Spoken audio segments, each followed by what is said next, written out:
You know, last night when we were talking about what to do on today's show, we were on the fence about whether we should be talking politics again. We ended up putting off the decision until we saw last night's primary results, but around 9:30, the decision was pretty much made for us, thanks to this.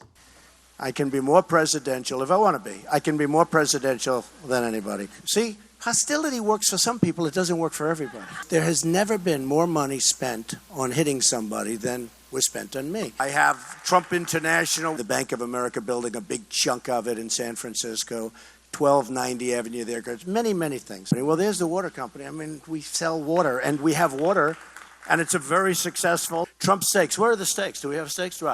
We have Trump Steaks. We have Trump Magazine, Trump Airline. Well, I sold the airline, and I actually made a great deal. Trump University, we're holding it. When I win the lawsuit, which I'll win. And by the way, the winery, you see the wine, because he mentioned Trump vodka. It's the largest winery on the East Coast. I own it 100%. I'm ordering the $1,000 Trump steak and burger combo later tonight. Meanwhile, on the other side, Hillary Clinton did win Mississippi, but Bernie Sanders upset Hillary and the prognosticators in Michigan. Could Sanders really turn the tables? Does the consummate salesman have his race locked up? Joining me are Jack Sullivan. He's from Commonwealth Magazine. Good to see you, Jack. Jim. Lauren Dzinski of Politico. Hello, Lauren. And David Scharfenberg from the Boston Globe. Hello to you, David. So my take on, whether you like the content or don't like the guy knows how to work a room, and not just people in the room, but it seems to me the audience, better than almost any politician I've ever seen. He stayed there until every single question had been asked and answered. Am I off base here? You're not. I mean, he's a salesman. He's a deal maker, right? And this is kind of the ultimate deal he wants to make. And there's plenty of sizzle rather than steak in that room. I mean, I don't think he actually has a steak company anymore. I don't think he even has a real water company anymore. But that doesn't matter. Like much that Trump says, it doesn't actually matter what the content of it is.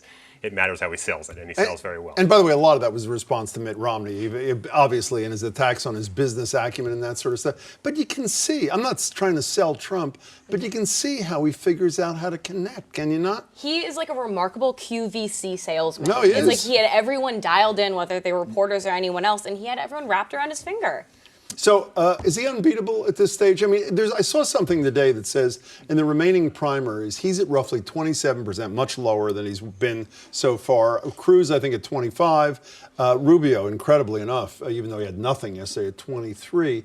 Yet it seems to me, other than maybe Rubio winning Florida, which seems not very likely right now, it's essentially his nomination, no? Well, after I take a sip of my Trump water here, I don't think that he can be beaten. I think he's going in there with the majority of them, and Eric Furst from today in the Globe made a really good point. Former Romneyite, that he's going in there from a position of power. He's not going in there to have a brokered convention. He's walking in there with 70, 80, possibly 90% of the delegates that he needs. And I don't think there's any stopping him. This whole brokered convention thing, which I'm almost embarrassed to talk about, it's so irresponsible at this stage.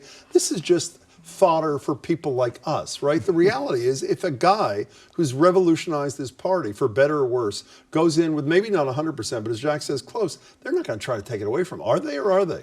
I mean, if they did, there would certainly be such a significant uproar. It seems irresponsible for the party to do that, even though we're talking about Donald Trump. And a lot of the pundits say, well, the rules allow for it if you don't get the 1237 or whatever it is on the first ballot. But it's not about the pure number. It's about what this guy has brought to the party. There'd be like a revolt in that room. There would. I mean, I think a lot of the talk these days about the Republican Party split in two is pretty overdone.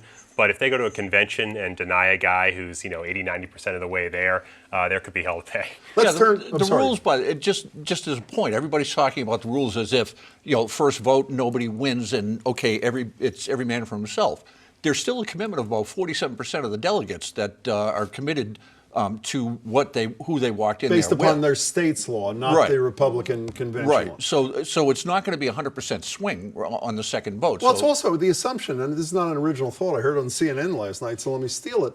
It's like this guy doesn't know how to make a deal. If he's close, the notion is not, well, I'm going to give up and go home and be angry. He's obviously going to try to cut a deal with a cabinet secretary or something.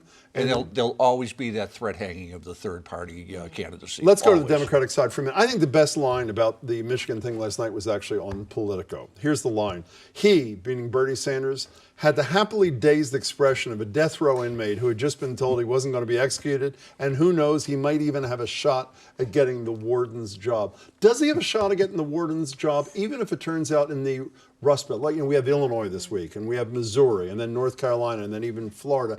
Is this going to carry over? Is this a one and done kind of thing for Sanders? We're ultimately looking at delegate math here.